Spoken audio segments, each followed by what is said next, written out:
today's guest, UFC fighter on a 9-fight winning streak. If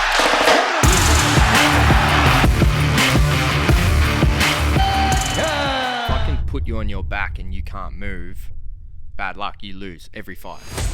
In one of my fights, I kicked this guy and I broke his leg, and I knew as soon as I kicked it, I'd broke it. And I looked at him and I said, hey, I just broke your leg.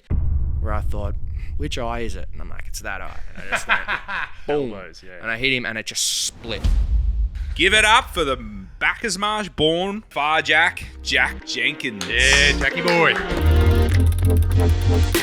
People want to be part of a winning team. People can find a better version of themselves if they choose. You just need to go start some shit. Action is all that matters. Be a man of your word. I think I look back now and I'm like, whoa, that took some guts. Be kind, be kind, be kind. See you at the top. New episode every Wednesday. All right. Are we on, boys? Bum going. Are you going to hit play, Brucey? That's the music, man. Oh, that's right. I forgot about this. What? I was going to ask. I forgot about this. Do you boys ever... This might sound strange. I don't know if it sounds strange or not. Usually does sound strange if your name's next to the preamble. Do you ever use a disabled bathroom? Have you ever sort of gone, I'm busted and there's a disabled... Yeah. The green light's on, straight in? Oh, one of the ones with the push buttons and... Yeah, all that. Yeah, religiously as I can, because they're good for... You can swing a I cat, probably bit of shouldn't room. say that. No. So sometimes when you got the kids and stuff, it can be good. Yeah. You know what I mean? Like, okay, so So to answer your question, yes, I've been in them. because I had something happen to me, I don't know, years ago now, a while ago, but I just saw it happen to someone else and it traumatized me, took me back to the time it happened to me. So you saw it happen to someone else? You're asking for a friend of a friend? No, yeah, let me explain. Yeah, friend of a friend. Let me explain. Have you ever, so you go into a disabled toilet and you use it and you know how they've got the mechanics and they're pretty big and the bowl's normally a fair way from the door. Also, disabled bathrooms always, they open directly onto the public wherever. So the one I'm talking about that I saw recently was Northern Hospital. Yeah. So it literally opens onto the foyer of the Northern Hospital. There's like people everywhere, right? I was walking past and a lady was sitting on it, using it, and the door flung open. Oh, no. Shit, so the timer's just... So the timer, or she didn't click it properly, and it's open, and everyone's like, so turn around, and she's like stuck on the thing. And you sort of think, oh, well, you know, play with fire, you get burnt. Did you rush in there to close it for her? No, but it took me back to a time... But it took me back. Her husband was at the door. He all got all a bit flustered and shit. Everyone was sort of... But it took me back. I think it was Northland or it was a shopping centre. Happened to me once, right? I think it was Northland. But this one was set up where the bathroom, the entrance to the male and the females was opposite to the entrance to where the door opened, right? I went in, I did the same thing. Went in, the fucking door opens. People are coming out the bathrooms. I'm just fucking sitting there, man.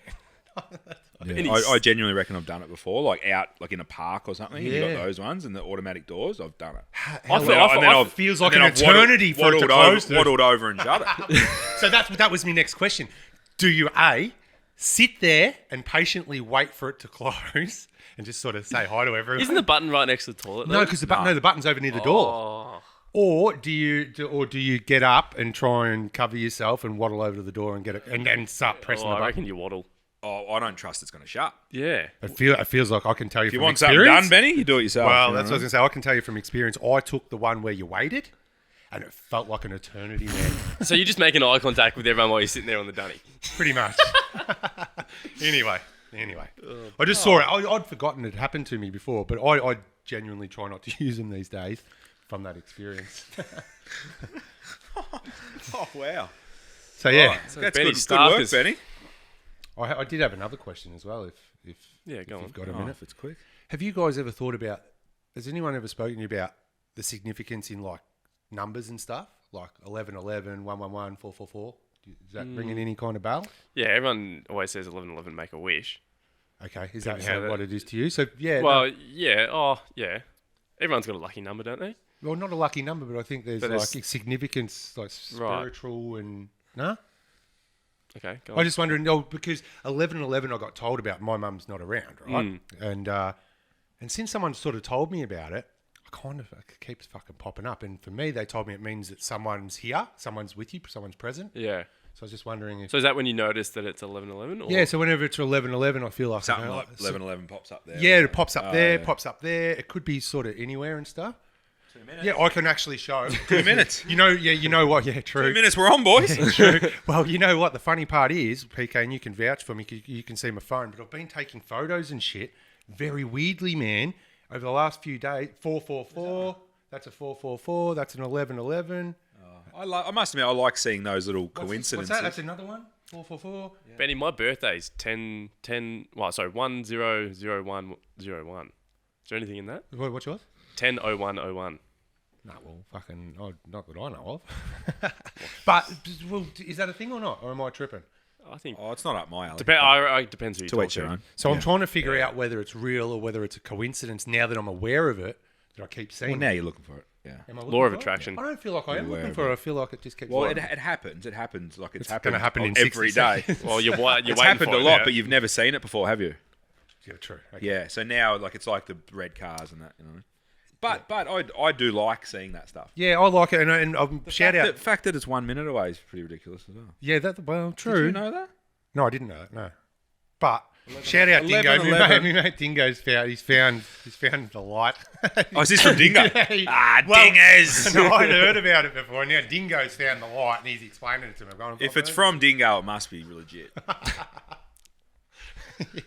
true. Love you, Dingo. All right, let's do it, eh? Let's do it.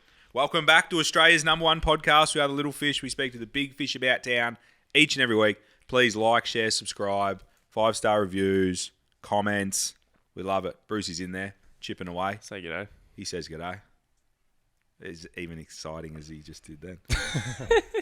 All right, let's get into this guest, guys. We're raring to go. Today's guest, UFC fighter on a 9-fight winning streak. Let's go. Oh, Benny. Let's Just fucking calm go. your Come farm, on. Benny. Calm your farm. Before blasting into the UFC with a controversial but dominant performance on Dana White's Contender Series. We love Dana, don't we? He cut his teeth in the HEX fighting series and was the featherweight champion at Eternal MMA. From sparring with the Volk, your boy, Yeah. Your mate. Little Fish's own, maybe, to the UFC's bright lights, we get to unpack the life of one of the UFC's and Australia's hottest prospects. Benny. If you know, you know. No, fucking oath. So that's his... We know, boys. We know. And he's Collingwood's own. Here, you know, floats around Collingwood, floats around the fish factory. Yeah, well, no, yeah. Oh, I 100%. thought Collingwood as well, like, as in... Oh, the footy club? Hope not. No, Oh. no way. Wash your mouth out. Give it up for the Bacchusmarsh born one-trick pony. I didn't write this. Who wrote this? I wrote it. One-trick pony. I don't think you're a one-trick pony, mate. FharJack, Jack Jenkins. Yeah, Jackie boy. FharJack. FharJack. And yeah, one-trick pony wasn't me, mate. That's Benny. Nah, that's No, that was- right. That's the tagline now, so I've ran with it. You just go Owning with it. Yeah, 100%. Turn a negative comment into a positive. Well, that's the thing. When they think you're a one-trick pony and you come out and you got all the tricks. Yeah, exactly. Jack, thanks so much for coming on. Nah, thanks for having me. It's good. You guys have a great studio, and it's nice and close by for me. I walked here this morning, so it's good. Yeah, we got one of the boys. Shout out Alex, who's here. He rolls down there as well. He rolls in from lunch, all sweated up, you know, gets a sneaky elbow in the... I still reckon I've got him covered. He complains when he gets mauled in the morning as well. He's a bit rattled some mornings. I think a few of the boys get the better of him down there. They do. Young Alex. Hey? They train hard there. Yeah, that's right. Have you graded yet? Not absolute. I was a wagering grading. Oh, okay. Are you a blue belt or a white belt or white belt? Nice. Is that good? I've got my That's daughter the who's start. here. Yeah. It's the beginning, My daughter's she's here. Shout out Brixton. She's down there. She's a grey white belt. Oh, nice. But kids, I think they grade. Do they grade them a bit different? Kids? Yeah. Yep. So she's Completely grey different. Yeah, grey white, 2 or 3 stripes. Yeah. So the way in jiu-jitsu it works is it doesn't matter what color junior belt you get. When you turn 16, you get your blue belt. You start at blue. Yeah. Cool. Right. Yeah. Right. Yep. Even the kids, because she's got some kids in her class that are, I think, orange or yellow and black. So even when they turn 16, even though they've progressed so far gotta through start, the kids, mate. They gotta they go start back again. to blue. Or they might be able to jump. Well, blue. they go forward to blue because Okay. the kids grading isn't the it kids doesn't reach belt blue. doesn't translate to an adult belt. Some kids who are really, really good might go straight from kids to purple, but I've never seen that. They would need to be really good. Yeah, right. So where did you start? How old were you when you? I started JuiJitsu when I was 15, but I'd already been kickboxing for a couple of years then. But yeah, I even when I was at the kickboxing gym though, I wanted to fight MMA. So I used to watch like YouTube videos and that sort of thing on how to do grappling moves and wrestling and stuff. And my kickboxing coach sometimes would just let me do grappling during kickboxing class, which was pretty cool. Where were you training at that time? At Ziggy's gym in Back Smash. It's this old it's awesome gym. Like looking back on it, I love it now. It was like real salt of the earth. It was a small area of a shed that had been cut off. It was a tire fitting place that Ziggy owned, Everlast Tire Service, and he had a gym out the back. And you know, a lot of young blokes in town in Bacchus Smash who, you know, might have been in trouble as a kid or anything ended up there. You know, and he changed a lot of people's lives, just hard as like Ziggy's way or the highway. From when you walk in the door, you get asked a question, you answer yes, no. You don't talk back. You don't swear in the gym. The real like hard old school kickboxing. And I'm really grateful I went there because I probably learnt a lot about pushing yourself when you think you're done as a really young kid, sort of like 13 to 16, when you're still malleable. Like you can take a lot of that on. So I was at Ziggy's gym in Bacchus, and then my brother found that a jiu-jitsu gym had opened in Melton, which is about 15 minutes away from us, and that was the closest one at the time. And he took me down there, and just started the full MMA journey from then. Yeah, that's full on. Is Ziggy in that space gone? No, he's still there. He's still there. I think Ziggy, I think he's probably just at the end now where he's sort of paid his dues, and I don't think he's going to really train any more fighters or anything like that. Yeah. He's just going to keep it open for kids, like for some of us who have come through and some people who are still in Back of Smash to be able to use the gym and stuff. But I think his time training fighters is done now. Yeah. He's put in a good stint. But like when I got on my UFC debut in Perth, I was really lucky. Me and one of the other fighters named Ricky Leonard, we bought him a ticket for the UFC debut, and then we went back to the gym. And we surprised him. He didn't even know we were coming in, and we gave him the ticket to the UFC, and he was pretty emotional. It was great. That's what I ask you. He must be rapt to see.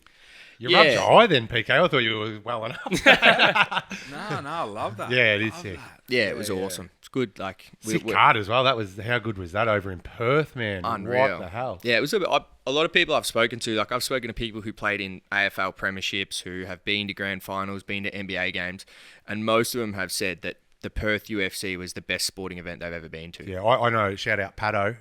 That he used to play. Adam Patterson used to play for Richmond over there, and he was over there, man. He's gone. Next time you're gonna come, dude. Yeah, it was like, unbelievable. Insane, yeah. So you train. Talk to us. You know, your first fight, like in the research, your debut didn't probably go the way you wanted it to. My debut as a fighter or in the UFC? Or... No, as a fighter. My debut, I finished the guy in the first round, so it went pretty well. No, was that was your so that was your amateur but pro? No, that was pro. I didn't have an amateur career. Oh, that's why it's confusing. So I went straight pro. Like it was hard for me, given the level that I was at. Like I was pretty naturally talented, and because I've been training since I was 13, 14, it would have been almost disingenuous for me to go through the amateur ranks at that time. So I debuted as a professional. Like I had no amateur fights. I went straight to the pro scene. And I won my first fight. I finished the guy in the first round. Second fight, finished the guy in the first round. Third fight, finished the guy in the first round. And then once I'd had those three like really big performances, and I was already selling a lot of tickets, getting big crowds to come to the fights. It was kind of like I got put in this position where nobody of a similar... Well, there wasn't many people of a similar caliber and experience who would fight me because it didn't make sense for them. And then the only other options were the guys who were at the very upper echelon of the division. So I fought a guy named Jesse Medina, who it was my fourth fight and it was his 14th fight. And he was ranked number 2 in the country. And I lost that fight. inexperienced, and I got beaten by a better man. And then I struggled to get a fight against anyone else in the country, so I had to fight a guy from Korea, and I lost to him as well. And then I've gone on the 9-fight streak since then. From the two, Yeah, that's Yeah. right. The video that I saw started at that 2 that Yeah. you did, and then Yeah. it progressed from that. So it was really interesting because Jesse, who beat me the first time, we had a rematch years later for the Yes. Australian title, and I broke his leg and finished Broken him. a few legs too. Yeah, and the Korean guy who I lost to, he just got into the UFC. So, because I was during COVID when we couldn't fight here, I was like on the phone to Korean promoters. I was like, "Let me come to Korea. Like, I want to fight him. Like, it's chip on the shoulder, right? Like, you want to get that one back." Yeah. And when I got into the UFC, I was like, I hope he gets in because I want that one back. Like, I really want that one back. So, we might be on different trajectories for now, but if he makes his way and gets into the top 15 and maybe there's a chance to get that one back, then I'll be happy to get that one back. How did he beat you? He submitted me.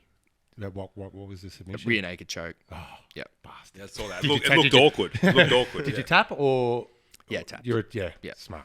Yeah. The ones that don't tap, you know what I mean? It's like, Yeah, just tap. Go man. to sleep. yeah. Go 9 eyes. So going on that journey, talk to me like Benny knows it very well. Talk to me about that journey and then what the UFC sort of means. Like, I understand UFC's the pinnacle, and they've started a fantastic thing there. But for you getting invited there and sort of doing well. To the Contender what's that Series. like? Yeah, What for was sure. what was that like? The call to get Well, like that? sort of, if I can go like a little before the Contender Series, what makes MMA so unique for athletes like me and other guys who have been on that path is that, like, we make no money from fighting. Like, by the time you've taken a few shifts off work and that sort of thing, you lose money every time you fight. So, like, the most money I ever made for a fight on the local scene was like $2,000.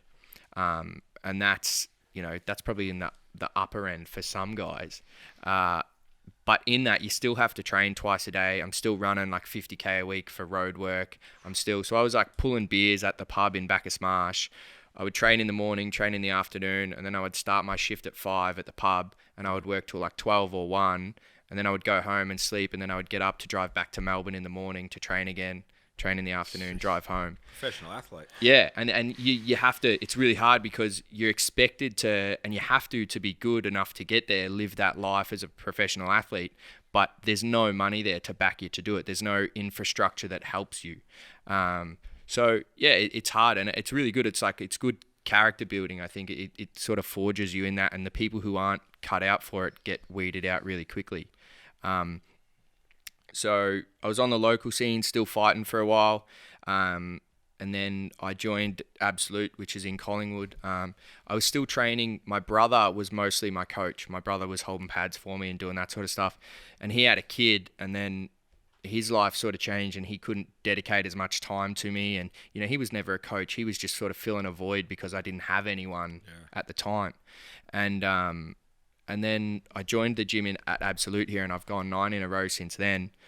But even then, at the gym at Absolute, I would drive in, because I'm from Bacchus Marsh, I would drive in on a Monday morning, and I would take like a bag and a heap of food, and I would sleep on the floor at the gym Monday night, Tuesday night, and then I would go home Wednesday, and I would get new clothes, and I would get more food, and then I would drive back in and sleep at the gym Thursday night, Friday night, and then go home after training.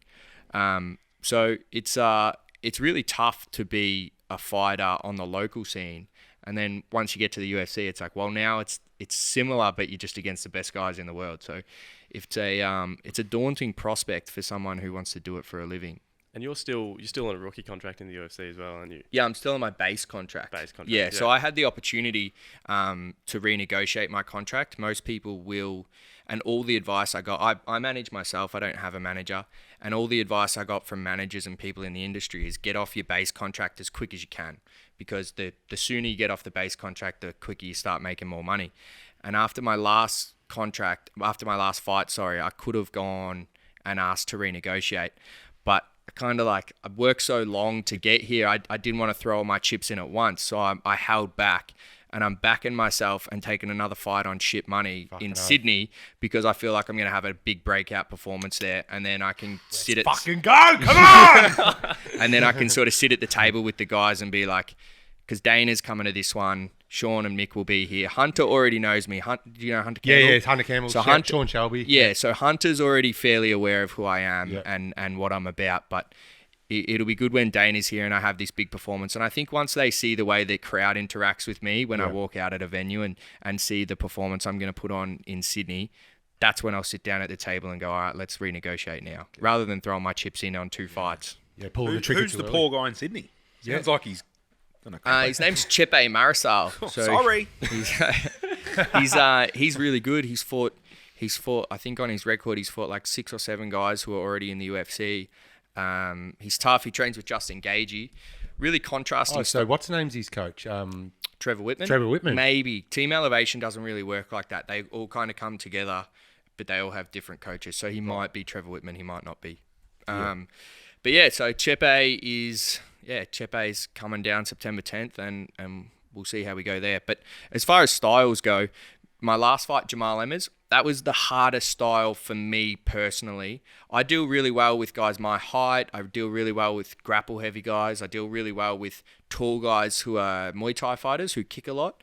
The toughest style for me to deal with, just personally, is tall boxers. Like, that's always been sort of like, if I had a kryptonite, it would be tall guys who box predominantly. So what's that, like a reach?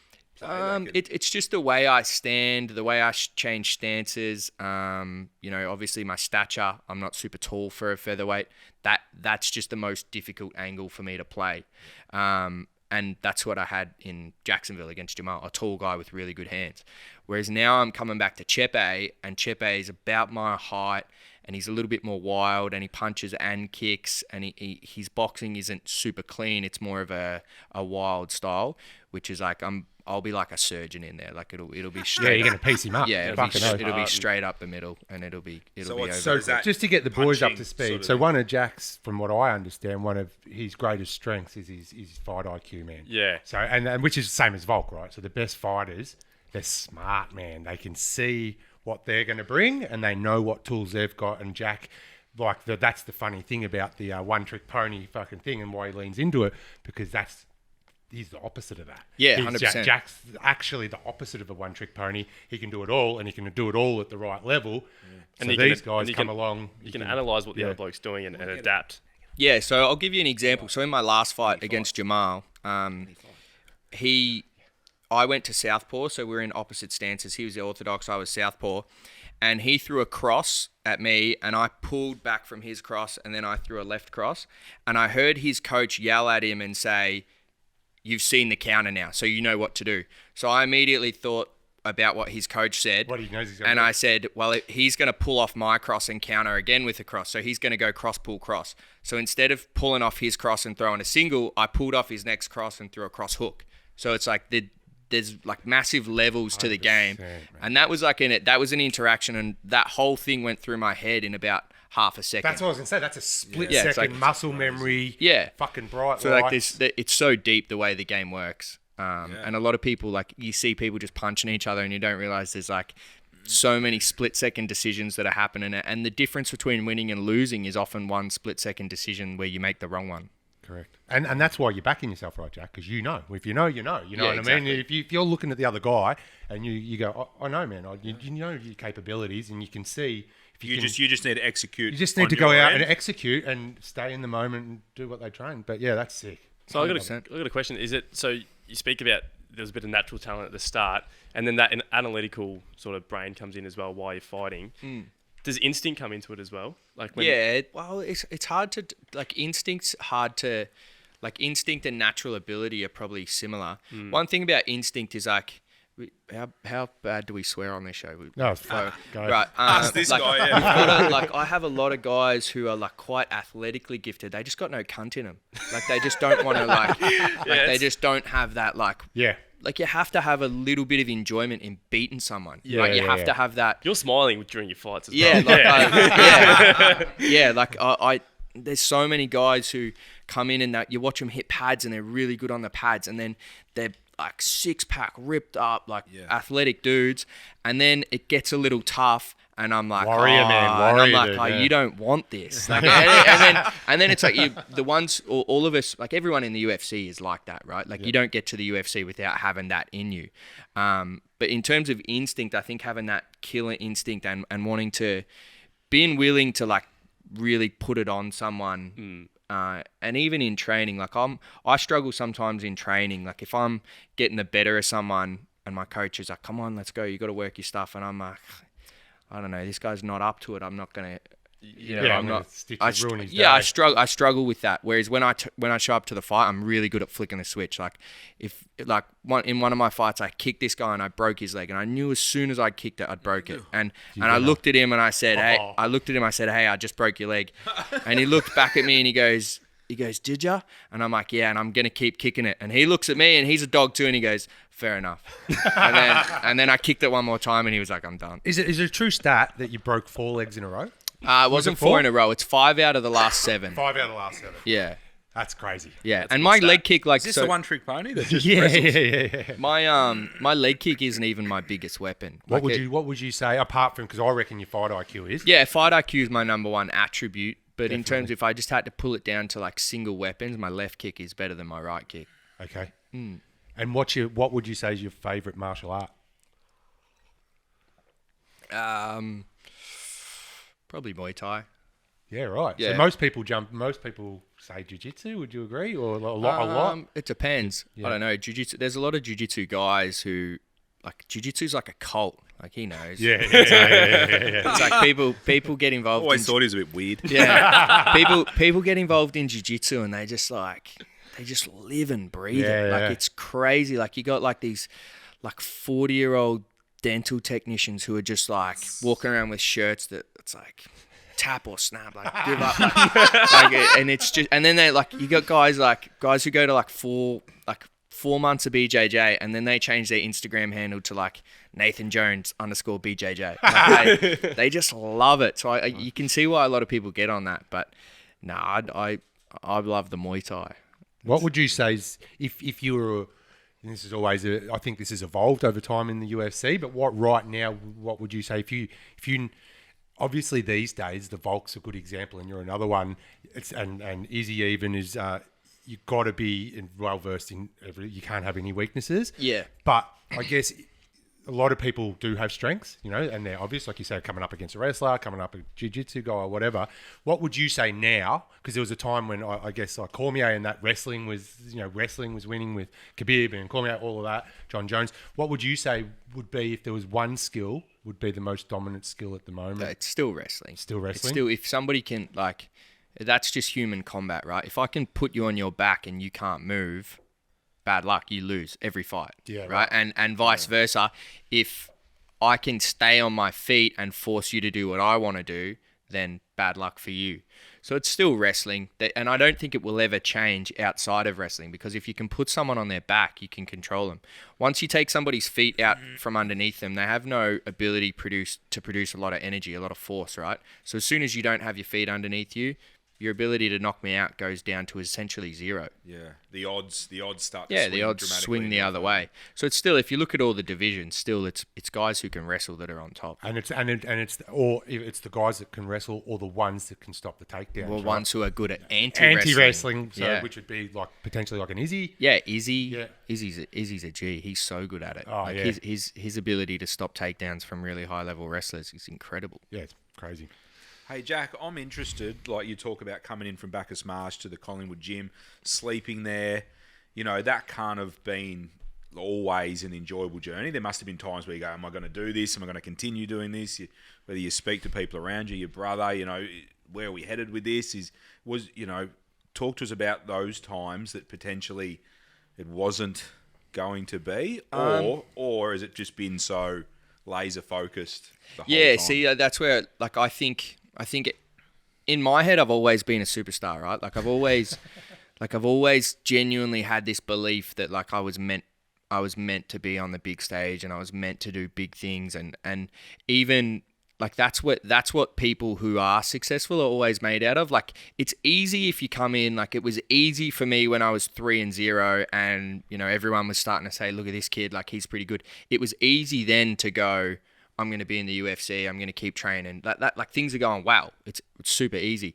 When I lost 2 fights in a row and everyone's going, oh, he can't even beat guys on the local scene, how's he going to go if he ever gets to the big stage? That's when it's hard to visualize and go like, I'm going to get there. But even when I lost those 2 fights, like, you could genuinely have asked me the day after I lost the second fight, and I would have been like, yeah, I'll be a world champ. Like, I don't give a fuck. Like, I genuinely just always thought I was going to be a superstar. Like, I still, like, I'm not there yet, and I still just have no doubt. It's weird. Yeah. It's crazy. Dana, Dana talks about it, right? And he can't explain it. He says there's certain fighters that they just have that it. Yeah. Like Izzy was one of them. Sean O'Malley. There's Hamzat. Like, there's just guys that transcend the other guys. And Volk. So Volk was the opposite, right? Volk had to earn his respect because he was a quiet, underassuming guy, but he's a fucking killer, and he's pound for pound best fighter in the world. So he kind of had to. He's always believed he was going to be great, but it was harder for him to get the external people to buy in. Whereas, like you were saying, 3 fights in, you're selling tickets, people are buying into you because it's something about your personality, which probably from within gets everyone else buying into. It's not even hype, right? Because that's the difference as well. You can have the hype, but it goes nowhere unless you can fucking back it up. Well, there's intangibles like it. You can call it X factor or whatever you want to call it. There's certain things that some people just have and some people don't. And I know there's certain X factors and physical attributes and stuff that I don't have and that I'll never have. And I can worry about the stuff that I don't have, or I can sort of take the stuff that I do have and run with it, which is like, I can speak fairly eloquently when I want to. I'm good at interacting with people and with fans and stuff like that. So I try and lean into that a lot. I really, more than anything, I just love fighting. Like, I really like to fight. Like, you can see I do smile when I fight. Like, I find it really enjoyable. So, were you fighting when you were a kid? Were you like out brawling at so I'm the youngest of 3 brothers, and my older brother was like probably one of the most talented like fighters. He was 5-0 as a kickboxer, and he went down a different path, but he would have been in the UFC if he wanted to. And we used to fight a lot. I got this really good story. I don't think I've told this on a podcast, so you might get a first here. So I was playing rugby in the winters, and I was kickboxing and my jiu-jitsu in the summer. And it was a winter, and our parents had gone away for the weekend, and my brother's 3 years older than me. And I came home, and he was having people over, and there was like a few girls there, and they were having drinks or whatever. And I think I was like 14, and I just started the kickboxing. Probably been doing it like 6 or 12 months. And I wanted to go to bed, and I walked into the room, and I'm like, "Can you keep it down?" And he's like, "Fuck off, mate. Like, shut up and go to bed. Like, as you treat your little brother." And then there was a few people around, and I got a bit high and mighty, and I was like, "Well, fucking put the gloves on and like, fucking see what happens." And he's like, and he was still young too. Like, he was probably only 16, and he was like, "Yeah, fuck righto." And we get up, and there's all these people watching, and I'm like, "Fuck yeah, here we go. This is gonna be sick." And I stand in front of him, and he just goes fucking bang, and he punches my head, and my head goes straight through a window.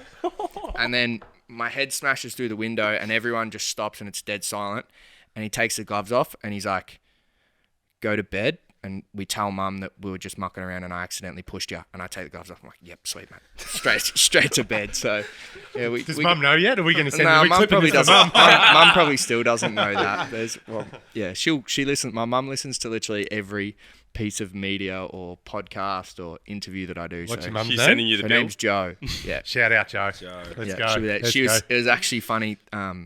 Mum's so into the game now that on my social media, I put up a post like 3 or 4 months ago, and I was like, comment like a racehorse emoji if you want me to fight on International Fight Week. I saw that, yeah. And it got I think it got over 1,000 comments, and my mum went through and individually liked everyone who put a racehorse emoji. She loves it. Biggest fan. That's good. Mum. Hey, can I ask you? You mentioned like we've spoken a bit about your IQ, your fight IQ and stuff. And the thing I'm trying to piece together, you didn't have a coach. You had your brother holding the pads and stuff. You come from Bacchus March, so I'd imagine there wasn't a massive community up there. And most people learn from others, right? So where do you think? Where did you find that initial source of knowledge? And then how have you been able to sort of work that fight the fight knowledge? Who's sort of helping you there? There's lots of different ones. I used to watch a lot of Dominic Cruz breakdowns, which is yeah. funny because I used to watch Dominic Cruz breakdowns, and then like 4 or 5 weeks ago, I was in a club with Dom Cruz, like drinking bottles. So it was like, it was full circle there. Did you have a photo with him? Yeah. I think I saw that. Yeah. He came out with us like 3 nights in a row. Like, he loves it, Dom Cruise. Fuck, I was there, man. Yeah. And I watched YouTube breakdowns, and I have like a real good ability to translate like verbal information into like a physical, like doing something. So you can get the information and learn it really quick. And understand it. Yeah, Okay. which I think that is probably on what we talked about in terms of talent. Like, being able to see something and replicate it, or get told something and then do it, is a big factor here. Can I jump in? Yeah. Pre-fight, is it a fight with Linares and a fan DM'd you? Yeah. Can you talk us through that little story? Yeah, for sure. So when I got, it's hard for me now because I'm a bit bigger, but when I was still on the local scene, I was really, really dogged on like anyone who sent me a message who said like, good job, whether I knew him or not. I would reply and say thanks very much or whatever. And then when Contender Series got announced, I tried to keep that energy. And I got like probably 500 to 1,000 messages the day they announced Contender Series. And I was going through replying to everyone saying, thanks very much, appreciate the support, thanks very much. And then there was one from this kid named Ben P. And he was like, hey mate, I've watched every single one of your opponent's fights. And the only fight he lost was because he got cut. So he's never been finished, he's never been stopped outside of, he got cut above his eye and the doctor said, you've had enough time there. And then he was like, he sent me this photo and it was a screenshot from like a Peruvian MMA website. It was all in Spanish. Like I couldn't believe that he'd gone to this effort to find it. And he said, but it was such a big cut. I think if you hit him there, you'll open the cut again. And I was like, cool. And so we get into the fight, and my game plan was to wrestle anyway, because Freddie's thing was that he loved to brawl, and he used to take a lot of shots. And then as he would take shots, he would clip people and he'd drop them. And it was like, so why would I play that game with him when that's his A game? It makes no sense. So I went in and I put him on his back. And I remember there was a point in the second round where I thought, which eye is it? And I'm like, it's that eye. And I just went, boom. Elbows, yeah. And I hit him and it just split, like instantly split, sprayed blood on the commentators and everything. And I thought, fuck, Ben P on the money. That was right. And did you get around him after that? Yeah, so I got him. I actually new coach, man. No, I got him tickets to UFC Perth, so he came over and Is that you flicking the tickets? yeah. So we looked after him. It was good. How good's that? Yeah. Such a good story. Yeah. And that just shows, I guess, the research, like you say, the IQ and the research that goes into before the fights. Yeah, well, see, that story kind of every time that story gets brought up, my coach goes, "Oh, fucking Ben P," jokingly, because my coach Simon just up the road. Yeah, who is your coach? What's his last name? Now Simon Carson. Okay. And he's the most detail oriented, anal, over-prepared coach ever. So at the start of a fight camp, he sends me an Excel spreadsheet, and it has every training session for every day from now until fight week. Wicked. Right? So morning, afternoon, cardio or strength. Morning, afternoon, cardio or strength. And everything I'm supposed to do. And obviously he doesn't do my cardio or my strength stuff. That's my strength coach. And certain things he delegates, but it still will be planned into the Excel spreadsheet. And on certain sessions, there'll be a focus because of something my opponent might do. And then there'll be a YouTube hyperlink to a clip of my opponent doing it so that I can visualize and go, okay, we're learning back defense here. He's an example of the stuff he does when he's on someone's back. Yeah. Right? So it's like super detailed. Yeah. And he goes through this, and he had obviously already identified that it was to take him down an elbow and punch. That was like the game plan. And then Ben P's getting all this credit for like thing, and he's like, fucking Ben P. Like, I've been doing this shit free for 5 years. What the fuck? What was his background as well? Because you know, the MMA is a relatively new sport. The UFC is 30 years this year.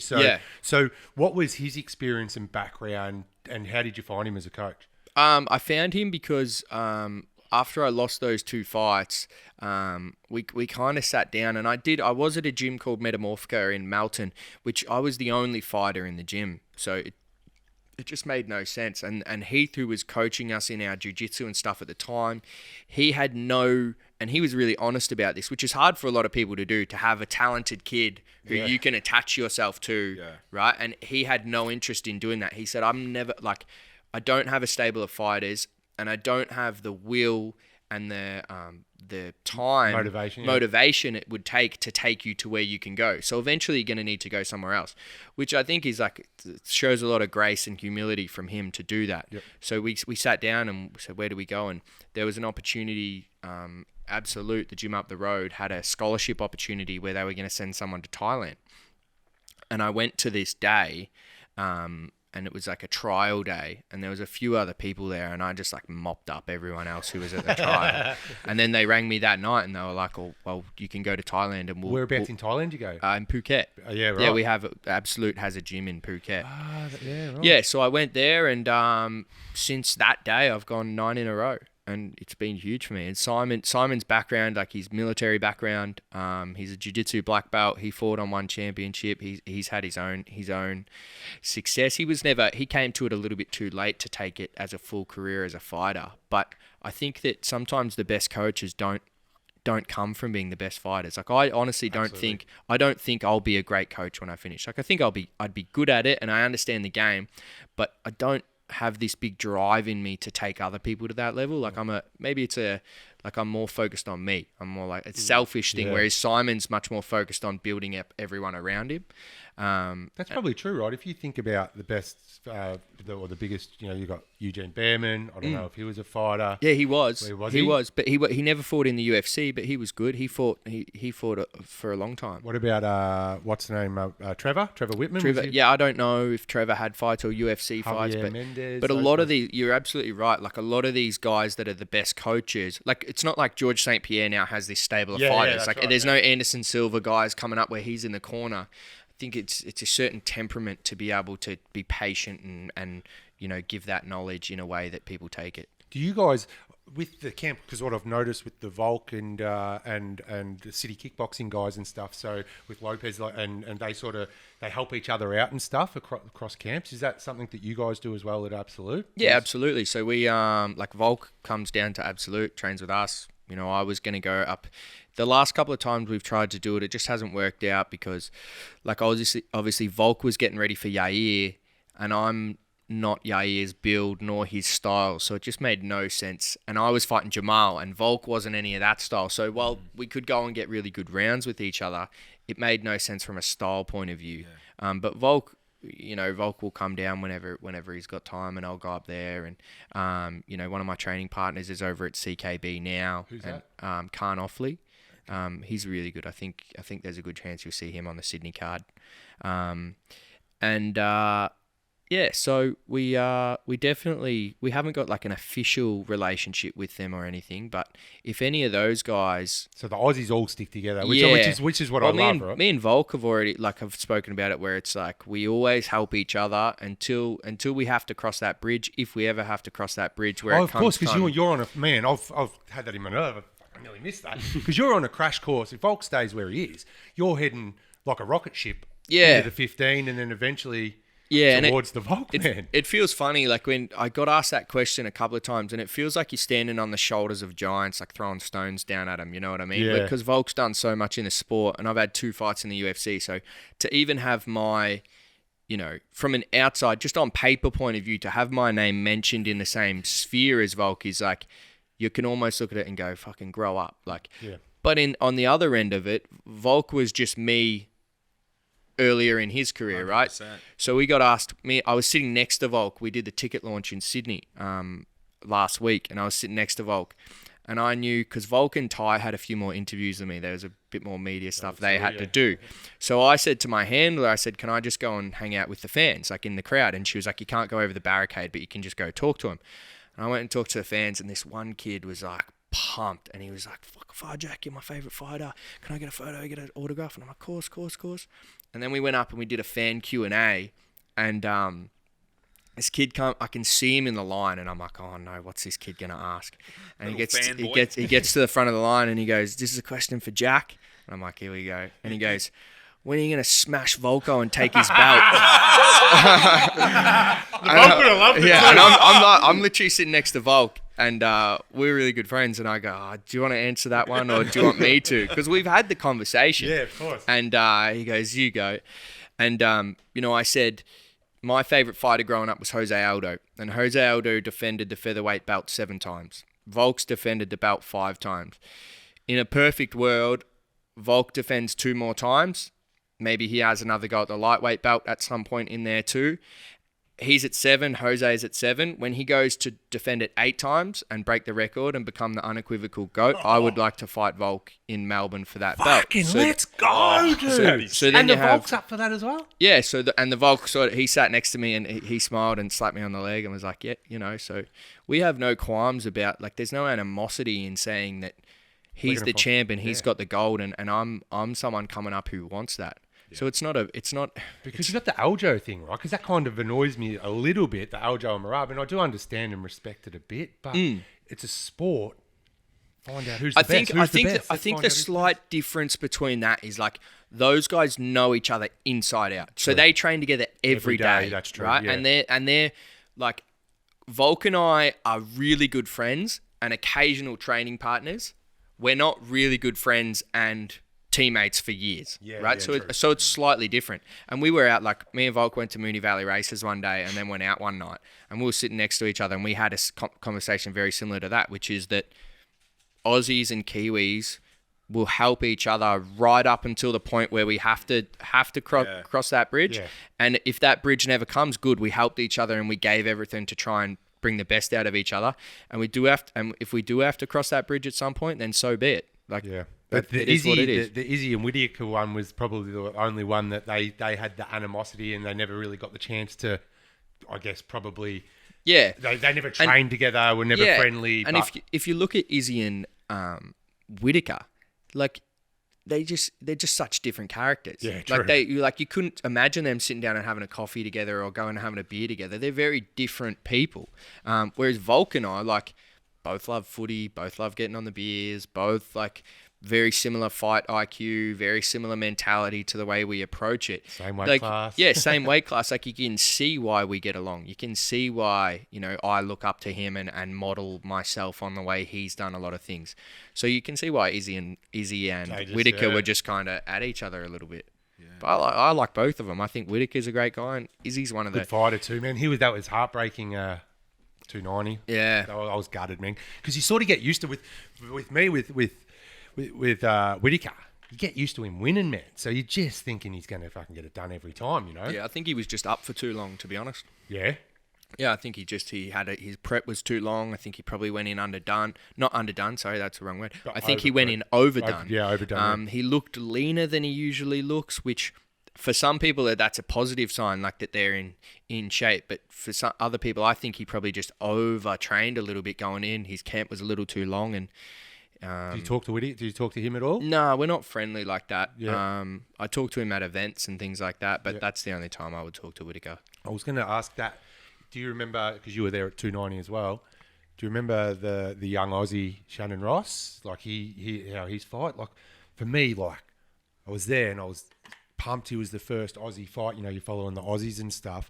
When you see that, does that scare you at all? Do you know what I mean? Like, because the thing I love about fighting is it's so prime. You put everything on the line in front of everyone, and it can be really, really kind, but it can also be really, really brutal and cruel. Yeah. So it's a stark reminder that is always an option for every time. Shannon? Yeah, I know Shannon. Yeah, we fought on Eternal together.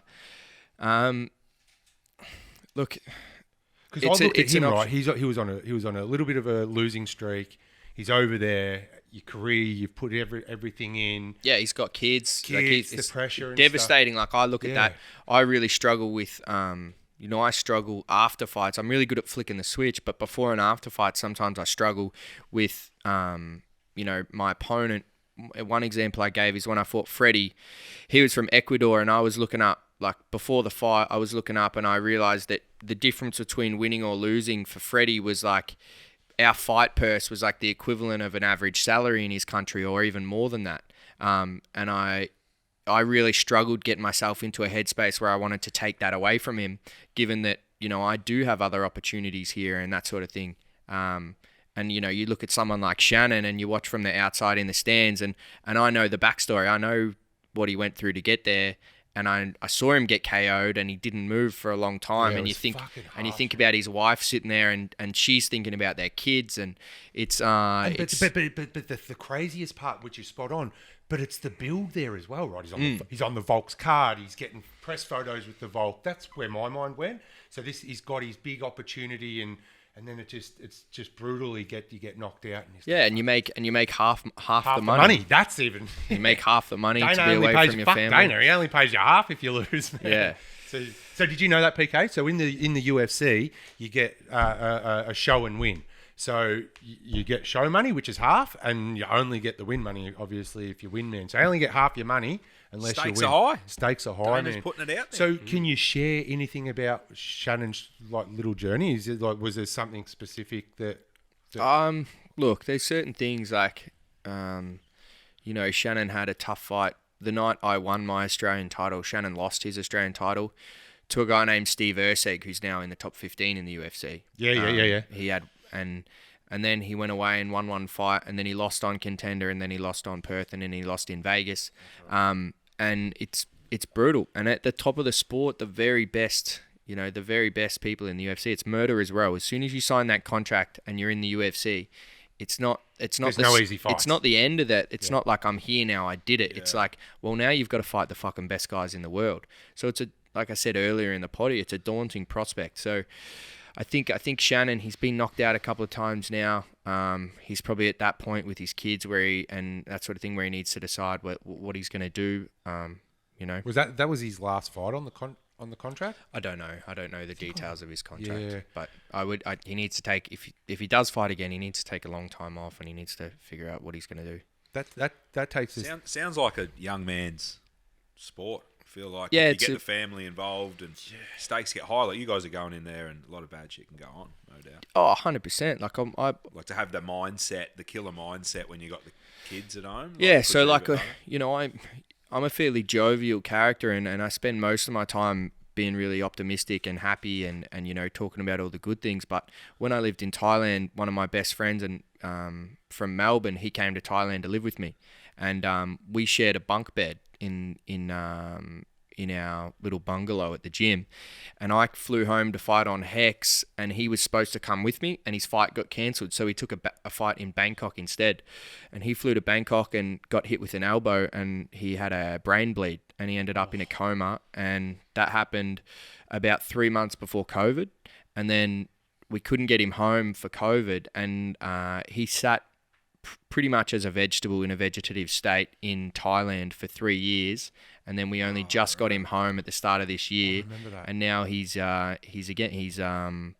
has no function. He can't speak. He can't eat. He can't respond to command, and that's the the reality of the sport we do. And he's given his life for it essentially, and that's why I think. While it's important to understand the entertainment side of the industry and to lean into that, it's also important to understand that the risks and the downside that it comes with, and not to underplay them.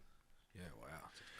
Yeah, I actually do remember that, because I remember a few of the boys were on social media trying to raise money and trying to get him home. Is that the same? Yeah. So we started to GoFundMe. Yeah, that's right. Because Sai came from a rough upbringing, and he was the nicest guy in the world, but he didn't have insurance or anything, and there's going to be a lawsuit coming out of it for the promoter, because the promoters in Thailand have to have insurance, and they didn't have any, and then the promoter booked it back to China, where we can't really get at anyone in China with the CCP and that sort of stuff, I won't get into that now, but we had to raise money to get him home, and we raised, the flight home cost like 60 grand or something, plus all his medical bills had to be paid. And it was just a brutal experience for all of us to go through. And it brings a lot of clarity into the fact that there's danger. And Shannon Ross is another example. When he got slept there, I was sitting in the crowd thinking, that was scary, man. You was, because you're sitting there, and scary, on TV you don't get that, because they cut to the ads and they don't Correct. show a lot of that stuff. Correct. And you're sitting there in the crowd and you're looking at him and you go, all right, that's 90 seconds. He hasn't moved. Yeah. Like, he hasn't moved at I all. went through the exact experience with my wife, man. Yeah, and you're going, come on, move your man, hand, sit up. And then when you sit up, it's like he's all right, thank fuck. That's crazy, Jack. This has been an awesome chat. We've got if we can wake Marcus up over there. We've got our world famous fish tank, mate.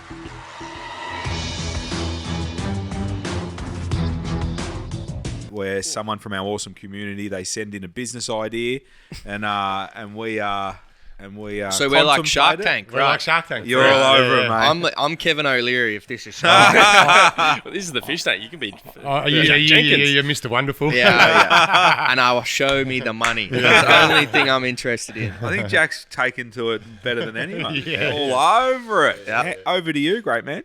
So this one's sent in from Dale Kingsley. So thank you very much, Dale. You'll be getting some crispy merch. Thank you. Dashing. Go on, Dale. So Give us some gold. The business is Elemental Artscapes. Not a good start. Shit, Dale. Come on, Dale. Oh, give him a chance, boys. Give him a chance. No, All right, go. so Elemental Artscapes is all about merging artistry and nature, creating breathtaking living masterpieces. I can design and craft one of a kind landscape installations that blur the boundaries between art and the natural world. I have a unique skill set as a visionary artist, horticulturalist and craftsman. I can deliver on the visions but have no capital for marketing or materials. I can provide examples of my work. I'd like $50,000 for 20% ownership forever, and I'll use the money to secure and deliver my first paid projects. So he's got 0 sales and he's got a valuation of 250 grand. Mr. Wonderful. That is an outrageous offer. Give us a look at some examples. He'd want to be fucking Leonardo da Vinci to. I don't think to he's be got investing anything. at He hasn't that. made anything. He hasn't even sent anything Doesn't he in. say I've got examples He of my can work? share examples. He He hasn't hasn't shared sent them. them What was his name? Dale. Dale Kingsley. Dale, So he's I'm out. That was hard. Oh, Dale. Dale, so what's one off, I guess one of a he's, kind? Is that real high end? I type? think Sounds he's, like it's a glamorized landscaper, isn't it? I like the idea. Like everyone wants everything's green going forward, right? Everyone wants to be green and that stuff. So I don't mind the idea. His valuation's just insane. Like I can't get around that. For a And small if you write And in for that reason, I'm out. I'm sorry. Easy, Kevin. Easy. Sorry, Dale.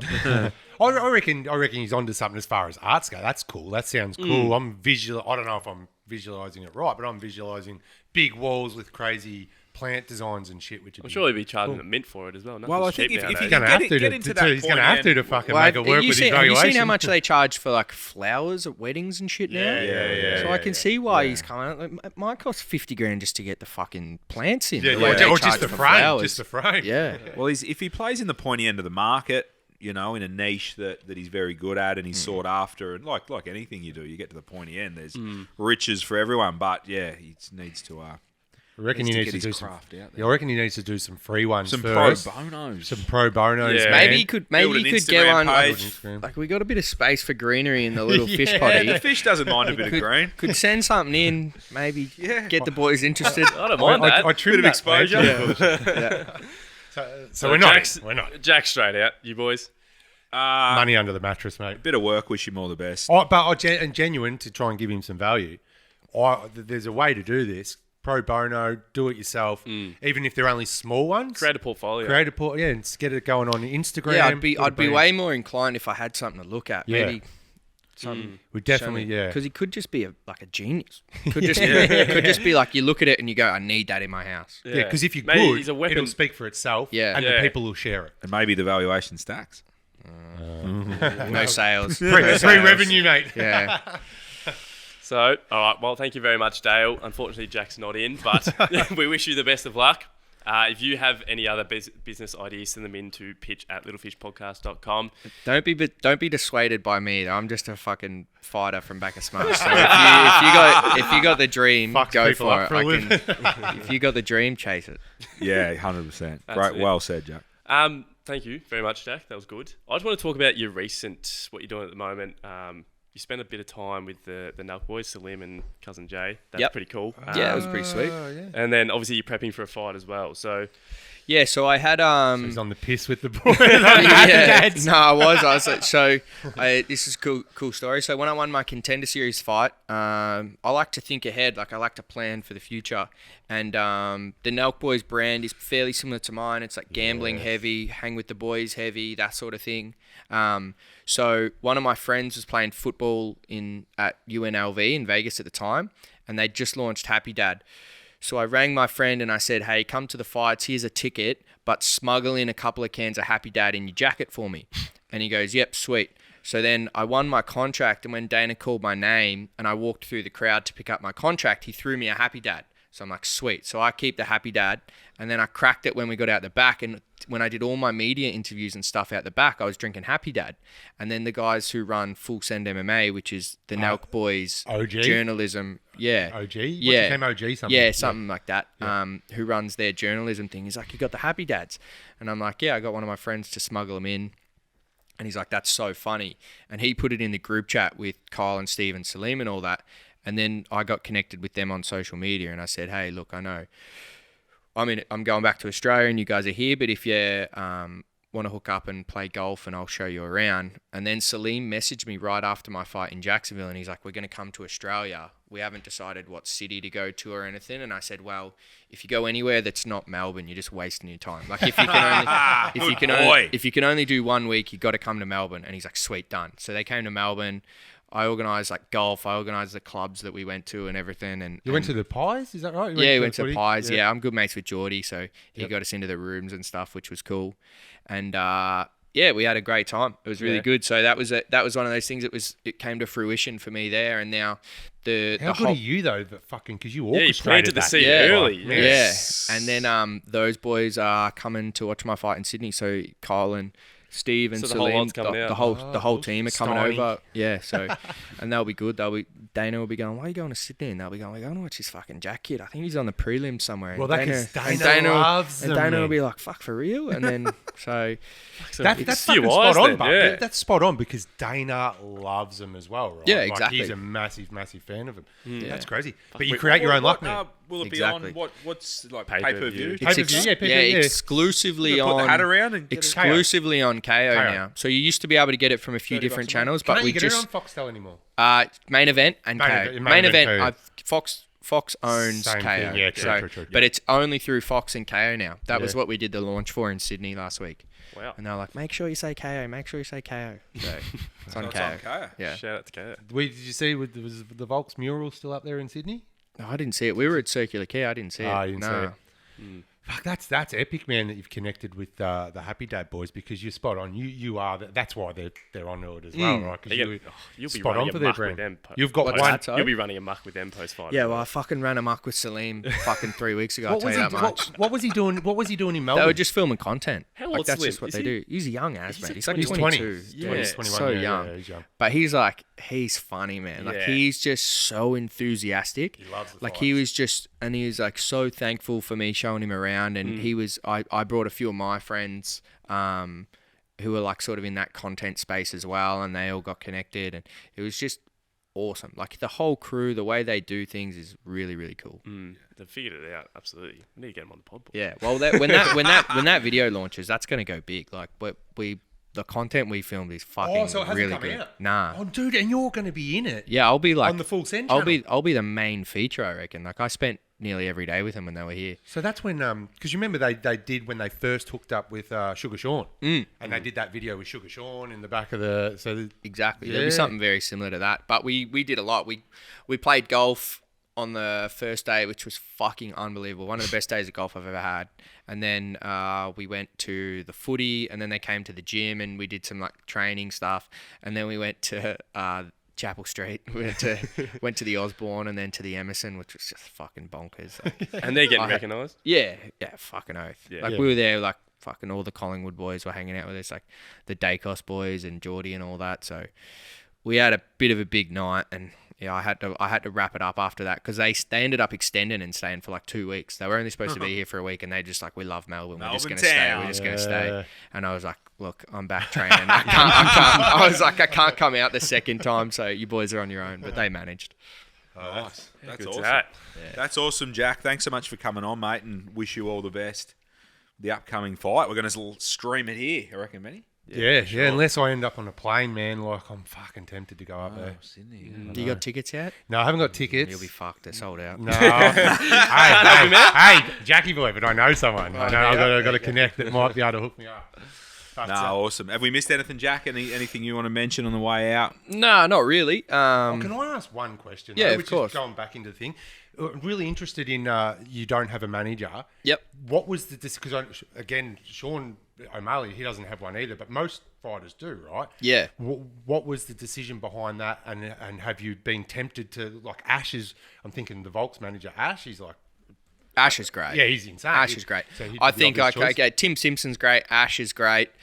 Fucking 90% of managers are just useless cunts. Yeah. that just want a piece here. I Like, was about to say, you sound smart enough. oh mate, and they do fuck all. Like Okay. they really do fuck all for a lot of people. So, and again, I speak from a high horse here because I signed with Paradigm and Tim Simpson, right? And Tim Simpson was the reason I signed, not Paradigm. Don't give a fuck about Paradigm. Yeah. But Tim Simpson really sold me. He's an Aussie guy. He's a brilliant guy. He's really switched on. And Tim did the work behind the scenes with Sean Shelby and that. And obviously, how much of the work is me and the work I've put in and the performance I put in before I got in? Fucking probably 99%. But that 1% at the end to make the connection and go, let's get him on. That 1% at the end was Tim. So I'm thankful for Tim, but then Tim ended up leaving Paradigm and starting his own thing. And I was caught in the middle of a contract where I'd signed with Paradigm, but Tim was my manager. So instead of following Tim and going to his company and staying with Paradigm, I just said, fuck it, I'm doing it myself.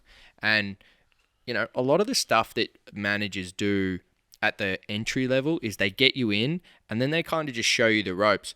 If you're fucking reasonably intelligent and you can read and follow instructions and send forms back to the UFC and shit, a lot of this shit's pretty easy to do. Not even and that, and if you're smart enough Yeah. to carry in a happy dad, And it's like shit like you don't that, need right? a fucking manager. Yeah, and it's like, and then what? Are you gonna like these guys are gonna look at I'm gonna fucking market myself and brand myself and make connections with companies, and then these managers are gonna come in and take fucking 20% of the deal because they read the contract. Like, go fuck yourself.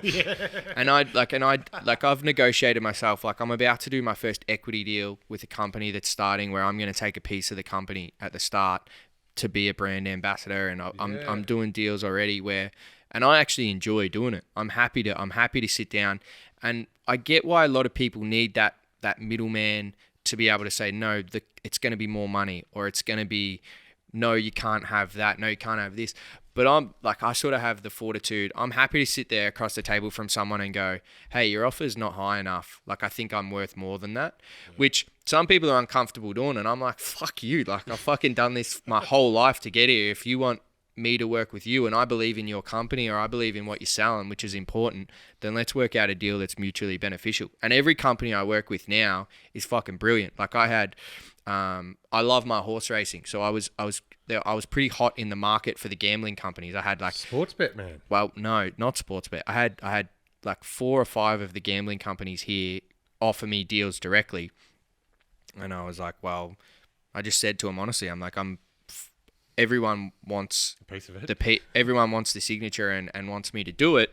I'm going to go with the company that I align myself with best, who has the best offer, and which of it I'm going to be able to have creative freedom that's not going to be me doing your brand and you just Hamstring and hamstring me. I want to go with the company that's going to let me build my brand with you and we can work with it. And then so I ended up going with Dabble, which is Dabble's really like a bit of a disruptor in the space there. They still wouldn't be considered one of the big 3 or 4 in the gambling space, but they're getting really big, and they let me, like, I'll ring them and be like, hey, I've got this idea for content, can we work something out? And they'll be like, that sounds sick. So like for Sydney, we've got this real cool content concept coming out. Dabble are all behind it, they're working with me, so I'm happy enough to do those deals for myself. And in times where I do think I might be in over my head, like if someone's giving me a contract and I'm like, fuck, this doesn't make sense, or like this is so big, then I can always go and hire a lawyer or a contract lawyer or someone to represent me for that specific deal. and then not be fucking tied to them forever.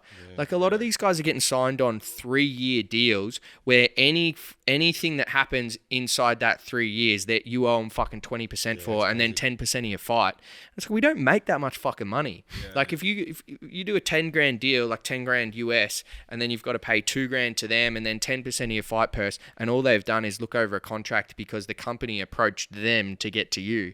It's like, get fucked. When was the tipping point to start getting those sponsors? Because you spoke about earlier about how difficult it was to survive you know, with the resources and pay for the coaches. So when was that tipping point for you? Well, so it's funny. There's 2 different types. There's sponsors where I would call them different, like it's an ambassador deal or it's a sponsorship, right? So a sponsorship is when you're on the local scene, and for the business, it doesn't necessarily have an ROI for them.